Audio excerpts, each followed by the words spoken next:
Hi friends, welcome to our channel. ఈరోజు మనము ట్రిగ్నోమెట్రీలో నుంచి 7th వీడియో మనం డిస్కస్ చేసుకోబోతాం. సో ఆల్రెడీ 6 వీడియోస్ మనం కంప్లీట్ చేసాము.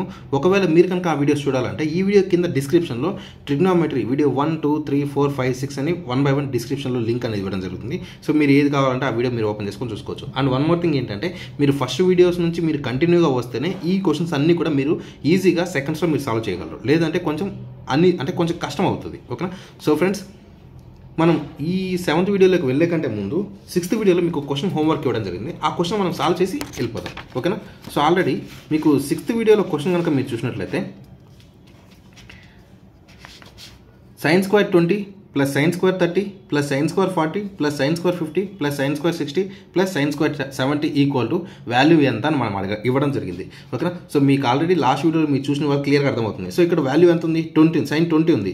సో 20 + 70 అంటే మనకి ఎంత అవుతుంది? sin 90 అవుతుంది. సో sin 90 అన్నప్పుడు వాల్యూ ఎంత వస్తుంది? 1 అని వస్తుంది. ప్లస్ ఇక్కడ 30 + 60 90 అవుతుంది. సో 90 అన్నప్పుడు వాల్యూ 1. 40 + 50 వాల్యూ ఎంత అవుతుంది? 1 అవుతుంది. 90 అవుతుంది. సో 90కి ఉన్న వాల్యూ ఎంత? 1. సో 1 + 1 1 + 1 1 + 1 + 1 ఎంత అవుతుంది?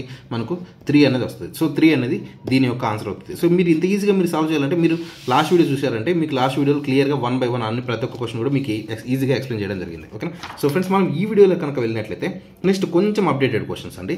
సో మీరు టెన్షన్ పడాల్సిన అవసరం లేదు. కళ్ళు మూసుకొని ఈజీగా సాల్వ్ చేసుకుంటూ వెళ్ళిపోవచ్చు. ఇక్కడ చూడండి, secant square 1 degree plus secant square 2 degrees plus secant square 3 degrees plus and so on secant square 45 degrees అనేది మనకి ఇక్కడ ఇవ్వడం జరిగింది. ఓకేనా?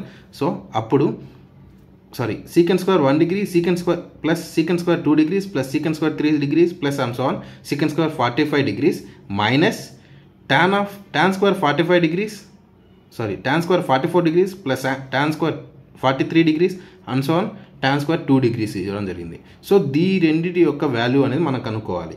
ఓకేనా? నార్మల్గా మీకు ఫస్ట్ వీడియోలో నేను ఎక్స్ప్లెయిన్ చేయడం ఏంటంటే, ఫస్ట్ వీడియోలోనే మీకు క్లియర్గా ఎక్స్ప్లెయిన్ చేశానండి. సో సీకెంట్ టు tan వచ్చినప్పుడు మనకున్న ఫార్ములా ఏంటండి? ఇక్కడ చూడండి, secant square θ minus tan square θ equal to 1 క్లియర్గా ఉంది కదా? సో అదే ఫార్ములా మళ్ళీ నేను ఇక్కడికి రాస్తాను. చూడండి, secant square θ minus tan square θ equal to 1 ఇది మనకున్న ఫార్ములా. ఓకేనా? సో ఇక్కడ మీరు చూసినట్లయితే ఇక్కడ 1, 2, 3, 4 అండ్ సో ఆన్ సీకెంట్లో మనకు 45 వరకు ఉన్నాయి. అలాగే ట్యాన్లో చూసినట్లయితే 1, 2, 3, 4 అండ్ సో ఆన్ 44 వరకు ఉన్నాయి. సో ఇక్కడ 44 ఉన్నాయి, ఇక్కడ 44 ఉన్నాయి, ఇక్కడ 45 అనేది ఎక్స్ట్రా వచ్చింది. ఓకేనా? ఆ ఎక్స్ట్రా ఉన్నది కాస్త నేను పక్కన తీయేస్తానండి. secant square 45 degrees ప్లస్ ఇంకా రిమైనింగ్ ఏమున్నాయంటే ఇక్కడ చూడండి, secant square 1 ఉంది. సో ఇక్కడ కూడా tan square 1 ఉంది. So secant square 1 minus tan square 1 equal to ఎంత అవుతుంది? 1 అనే వాల్యూ వస్తుంది. సో ఇక్కడ చూసినట్లయితే ఇక్కడ 1 నుంచి మనకు 44 వరకు ఉంటాయి. అలాగే ఇక్కడ 1 నుంచి 44 వరకు ఉన్నాయి. సో ఇక్కడ మొత్తం ఎన్ని ఉన్నాయి చెప్పండి? 44 టర్మ్స్ ఉంటాయి. అంటే ఇక్కడ ఒక 44 టర్మ్స్, ఇక్కడ ఒక 44 టర్మ్స్, 44 టర్మ్స్ ఉంటాయి. కాబట్టి ఆ 44 టర్మ్స్ని గాను సో ఇక్కడ ఒక 1, ఇక్కడ ఒక 1 మనం క్యాలిక్యులేట్ చేసినప్పుడు మనకి ఎంత అవుతుంది? 1 అనే వాల్యూ వస్తుంది. సో ఇక్కడ 2, ఇక్కడ 2 ఒక వాల్యూ వస్తుంది, ఇక్కడ 3, ఇక్కడ 3 ఒక వాల్యూ వస్తుంది, ఇక్కడ 4, ఇక్కడ 4 అక్కడ అలాగా మనకి ఎన్ని వాల్యూస్ వస్తాయి? 22 వాల్యూస్ వస్తాయి. ఓకేనా? అలాగే secant square 45 అంటే మన వాల్యూ ఎంత ఉంది? మీరు క్లియర్గా చూడండి, secant 45 degrees మనం ఎంత తీసాం? secant 45 తీసాం. స్క్వేర్ పక్కన పెట్టండి, 45 తీసాం. secant θలో మనకు 45 అనే వాల్యూ ఏంది అని అంటే √2. ఓకేనా? secant square 45. సో secant 45 అంటే √2 వస్తుంది. హోల్ స్క్వేర్ ఎందుకంటే హోల్ స్క్వేర్ రాస్తున్నాను. ఓకేనా? 2 √2 క్యాన్సిల్ అయిపోతుంది. 2 + 22 ఈక్వల్ టు మనకి ఎంత అవుతుంది? 24. 24 అనేది మన యొక్క ఆన్సర్ అవుతుంది. క్లియరా? నెక్స్ట్ క్వశ్చన్ చూడండి, మీరు ఇంతవరకు చేసినవన్నీ ఒక విధం అయితే ఇక్కడ ఉన్నవన్నీ వేరే విధం. చూడండి, ఇంతకుముందు అన్ని ప్లస్లు మైనస్లు మాత్రం మనం చేస్తాం. ఇప్పుడు ఏంటంటే ఇంటూలో చేస్తున్నాం. cos 1 degree into cos 2 degree into cos 3 degree into and so on cos 120 degrees equal to question mark. So ఇందులో నుంచి మనం వచ్చినప్పుడు మనకు కాస్లో మనకు 90 degrees అనే ఒక వాల్యూ ఒకటి ఉంది. సో ఇందులో నుంచి మనము cos 90 అనేది ఒకటి తీస్తాం బయటికి. cos 90 degrees, cos 90 degrees equal to మనకు తెలియాలి question mark. So cos θలో 90 degrees అంటే ఎంత ఉంది? 0 ఉంది. cos θలో 90 degrees అంటే 0. సో cos 90 ఈక్వల్ టు 0 అవుతుంది. సో కాస్ 1 ఎంత వాల్యూ అయినా రాని, కాస్ 2 ఎంత రాని, కాస్ 3 అనేది ఎంతైనా రాని, కాస్ 120 అనేది ఎంతైనా రాని. సో మిడిల్లో మనకు 0 అనే ఒక వాల్యూ ఉంది. 0 ఇంటూ అన్ని ఇంటూలో ఉన్నాయి కాబట్టి 0 ఇంటూ ఎనీథింగ్ ఏ వాల్యూ వచ్చినా సరే 0నే మన యొక్క ఆన్సర్ అవుతుంది. క్లియరా? డన్. నెక్స్ట్ ఇక్కడికి రండి. సో ఇప్పుడు కనుక మీరు చూసినట్లయితే tan 10 degree into tan 80 degrees. So ఇప్పుడు మనం ఏం చేయాలంటే మనం ఇంతకుముందు ఏం చెప్పాము, ఏదైనా సరే ఒక వాల్యూని మనము 90తో కానీ, లాస్ట్ వీడియోలో చెప్పాము, ఏదైనా ఒక వాల్యూని 90తో కానీ 270తో కానీ కంపేర్ చేస్తున్నప్పుడు అది కాస్త కో ఫంక్షన్స్లోకి వెళ్ళిపోతుంది. సో tan 80 అనేది మనం 90తో కంపేర్ చేసినాం అనుకో, 90తో కానీ 270తో కానీ కంపేర్ చేయాలి.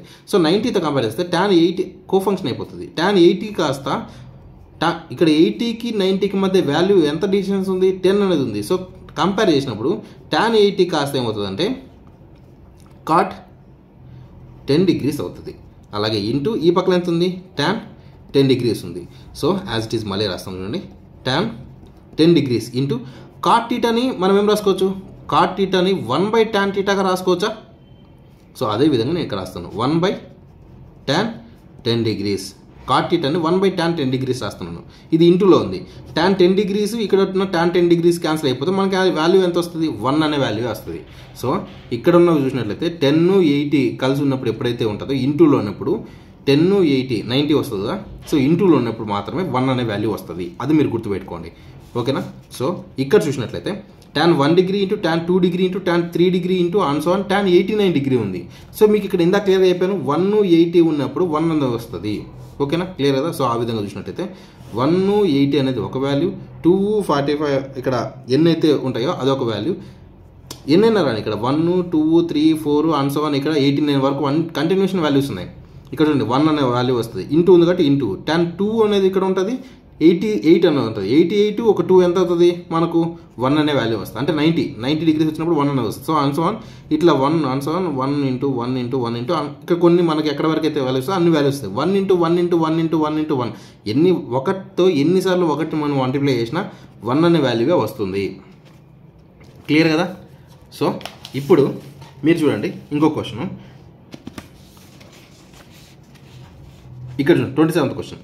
tan 2θ ఈ క్వశ్చన్ డిఫరెంట్ అండి. ఇంతవరకు వచ్చిన వేరు, ఇది వేరు ఉంటుంది. సో మీకు మళ్ళీ క్లియర్గా చెప్తున్నాను. సో ఇక్కడ చూడండి, క్లియర్ కదా? So tan 2θ into tan 3θ equal to 1 అయితే then θ equal to question mark. మీకు ఆల్రెడీ ఏం చెప్పాను, tan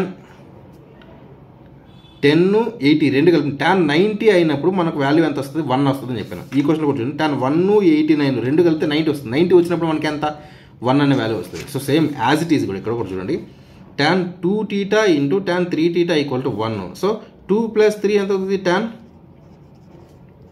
5θ ఈక్వల్ టు 1 అవుతుంది. క్లియరా? 1 అయినప్పుడు అంటే 90కి రావాలి, 90కి ఈక్వల్ అవ్వాలి. సో tan 2 ఇక్కడ చూడండి, tan 10 degrees tan 80 degrees equal to 1 అని ఎప్పుడైంది, ఈ 10, 80 రెండు కలిపినప్పుడు 90 అయినప్పుడు మాత్రం 1 అవుతుంది. సో ఇక్కడ కూడా మీరు చూసినట్లయితే 1, 80 రెండు కలిపితే 90 అయినప్పుడు మాత్రమే మనకు 1 అనేది వచ్చింది. సో ఈ రెండు కూడా కలిపితే మనకు 2θ 3θ మనకు కలిపితే ఎంత రావాలి, 90 డిగ్రీస్ రావాలి. ఓకేనా? సో మనకు ఎంత కనుక్కోవాలి, θ కనుక్కోవాలి. θ ఈక్వల్ టు ఈ 5 కాస్త ఇటువైపు వెళ్తే ఏమవుతుంది, 90/5 అవుతుంది. So 5 1s 5 18s. So θ equal to ఎంత అవుతుంది, 18 అనేది మన యొక్క ఆన్సర్ అవుతుంది. క్లియర్ కదా? సో ఈ విధంగా చూసుకోవాలి. ఇంకో క్వశ్చన్ చూడండి, 28th క్వశ్చన్ నేను మళ్ళీ రాస్తున్నాను. 28th question, tan 4θ into tan 5θ equal to 1 then θ equal to question mark. ఈ క్వశ్చన్ మీకు హోంవర్క్ ఇవ్వడం జరుగుతుంది. So tan 4θ into tan 5θ equal to 1 then θ equal to question mark. మీరు కనుక ఈ క్వశ్చన్కి మీరు ఆన్సర్ ట్రై చేయండి. ఆన్సర్ వచ్చిన తర్వాత మీకు ఏదైతే ఆన్సర్ వస్తుందో కింద కామెంట్ బాక్స్లో మీరు కామెంట్ చేయండి. అది కరెక్టా రాంగ్ అనేది మీకు కామెంట్స్లో ఎక్స్ప్లెయిన్ చేస్తాను. అది కాకుండా నెక్స్ట్ వీడియోలో ఏదైతే మేము అప్లోడ్ చేస్తామో ఆ ఫస్ట్ ఈ క్వశ్చన్ మేము ఆన్సర్ చేసిన తర్వాతనే నెక్స్ట్ వీడియోలోకి మేము కంటిన్యూ అవుతాం. ఓకేనా? సో ఫ్రెండ్స్, మీకు కనుక ఈ వీడియో నచ్చినట్లయితే లైక్ చేయండి, కామెంట్ చేయండి, సబ్స్క్రైబ్ చేయండి. ఇంకేదైనా డౌట్స్ ఉంటే కింద కామెంట్ బాక్స్లో కామెంట్ చేయండి. వితిన్ 24 hours మేము మీకు రియాక్ట్ అయ్యి ఎగ్జాక్ట్ సొల్యూషన్ అనేది మేము మీకు పాస్ చేస్తాం. ఓకేనా? Thank you friends, thanks for watching this video.